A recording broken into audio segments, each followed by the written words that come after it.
कभी अपनी ताकत और मेहनत से विरोधियों को धूल चटाने वाले ये पहलवान आज अपने उत्पीड़न और शोषण के खिलाफ सड़कों पर हैं। जिन पहलवानों पर देश को नाज है वो आज खुद सड़कों पर बैठकर अपना हक मांग रहे हैं। जिस बेटे की कुश्ती में लगाए दांव पर भारत का बच्चा बच्चा तिरंगा उठाता है, आज वो बेटियां खुद सड़कों पर हैं। उनकी आंखों में आंसू हैं, रोते रोते अपना दर्द बयां कर रही हैं।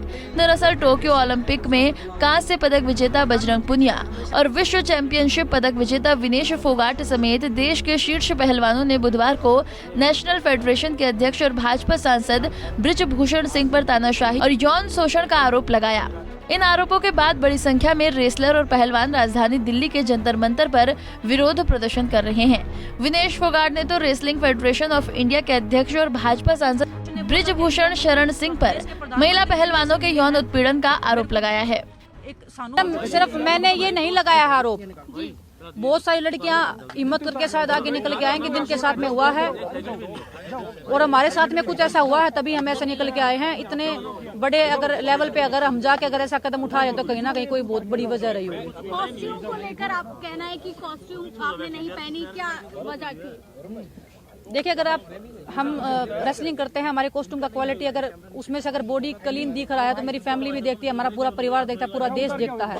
अगर वो अच्छी क्वालिटी नहीं देंगे तो वो कॉस्ट्यूम पहन के अगर मेरे मन में 1% भी डाउट आएगा ओलंपिक्स वाले स्टेज पे, तो मैं वो कॉस्ट्यूम कैसे पहन सकती हूँ इतना अनकंफर्टेबल फील करके। इतना बड़ा आरोप लगे और हंगामा न मचे, भला कैसे हो सकता है। लिहाजा जैसे देश के इन होनहार खिलाड़ियों ने आरोप लगाया कि पूरे रेसलिंग फेडरेशन में हड़कंप मच गया, इसके बाद अपने ऊपर लगे आरोपों का जवाब देने के लिए खुद फेडरेशन अध्यक्ष सामने आए। सेक्सुअल हरासमेंट हुआ या नहीं हुआ? हाँ। कतई नहीं हुआ, कतई नहीं हुआ। एक भी सामना कर दे तो मैं फांसी पर लटक जाऊंगा। दूसरा सवाल ये है कि यदि नहीं हुआ है तो अब आप क्या करेंगे? आपका क्या कहना है उन लोगों, क्योंकि उन लोगों आप उनको बुलाएंगे मिलने के लिए? आप उन लोगों को मिलने के लिए बुलाएंगे या आप देखिए, कोर्ट में जाएंगे? आप देखिए ऐसा है, पहले एक सुनिए, वो खिलाड़ी है, हम अध्यक्ष हैं। सामने सामने वो खिलाड़ी है, हम अध्यक्ष हैं। हम उनसे मिलने के लिए ही आए थे। रेसलिंग नेशनल फेडरेशन के अध्यक्ष बृजभूषण सिंह ने तो साफ साफ कैमरे के सामने कह दिया कि इनमें किसी बड़े आदमी का हाथ है और मेरे ऊपर लगाए गए सारे आरोप गलत हैं। इनमें किसी बड़े उद्योगपति का हाथ है और इसमें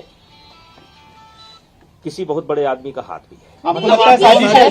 आपको लगता है साजिश है? हाँ, बहुत बड़ी साजिश है। कौन लोग हैं साजिश के पीछे? कोई उद्योगपति है। सर, कौन है वो बड़ा आदमी? कोई उद्योगपति है। आपको लगता है रेसलर झूठ बोल रहे हैं? ये आप रेसलर झूठ बोल रहे हैं? आप कह रहे हैं रेसलर झूठ बोल रहे हैं? सर सवाल ये है, क्या आपकी जो रेसलिंग फेडरेशन की जो प्रीमियम लीग होती थी, ये उससे जुड़ा हुआ मैटर है? उससे पीछे देखिए, हाथ तो है।